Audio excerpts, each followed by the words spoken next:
నువ్వు ఇండియన్ అయితే ఖచ్చితంగా జోహోని వాడాల్సిందే. ఇప్పటివరకు మనం వాడే గూగుల్, మైక్రోసాఫ్ట్, ఫేస్‌బుక్, వాట్సాప్ ఇవన్నీ కూడా యూఎస్ ప్రొడక్ట్సే. రీసెంట్‌గా యూఎస్ గవర్నమెంట్ మన ఇండియా మీద 50-100% టాక్స్ అనేది ఏసింది. దీనివల్ల ఇండియాకి చాలా లాస్ అవుతుంది. అందుకే మన ప్రైమ్ మినిస్టర్ నరేంద్ర మోడీ గారు ఇండియా ప్రొడక్ట్స్ వాడమని మన దేశ ప్రజలకి పిలుపునిచ్చారు. దీంతో ఇండియా మొత్తం జోహో వైపు చూస్తుంది. ఎందుకంటే ఇప్పటి వరకు మన ఇండియాలో మన ఇండియన్స్ డాటా అండ్ ప్రైవసీ మన కంట్రోల్‌లో ఉండేది కాదు.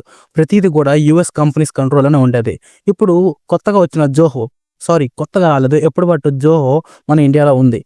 Chennai based company. జోహో తీసుకొచ్చిన ఈ రెవల్యూషన్ ఇండియా సాఫ్ట్‌వేర్ రంగాన్నే మార్చేస్తుంది. జోహోలో మనకి అన్ని ఆల్టర్‌నేటివ్స్ ఉన్నాయి.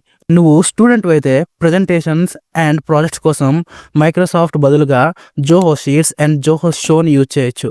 అలాగే నువ్వు normal messaging app WhatsApp use చేస్తే, ఇప్పుడు నువ్వు వాట్సాప్‌కి ఆల్టర్‌నేటివ్‌గా అరటై అనే యాప్‌ని యూజ్ చేయొచ్చు. అండ్ గూగుల్ అండ్ క్రోమ్ బ్రౌజర్స్‌కి ఆల్టర్‌నేటివ్‌గా ఊలా అనే బ్రౌజర్‌ని జోహో లాంచ్ చేసింది. జోహోలో ఉన్న అన్ని ఆల్టర్‌నేటివ్స్‌ని మీరు తెలుసుకోవాలనుకుంటే కామెంట్ సెక్షన్‌లో జోహో అని కామెంట్ చేయండి. మీకు డీఎం చేస్తా జోహోలో ఏ యాప్స్ ఉన్నాయనేది.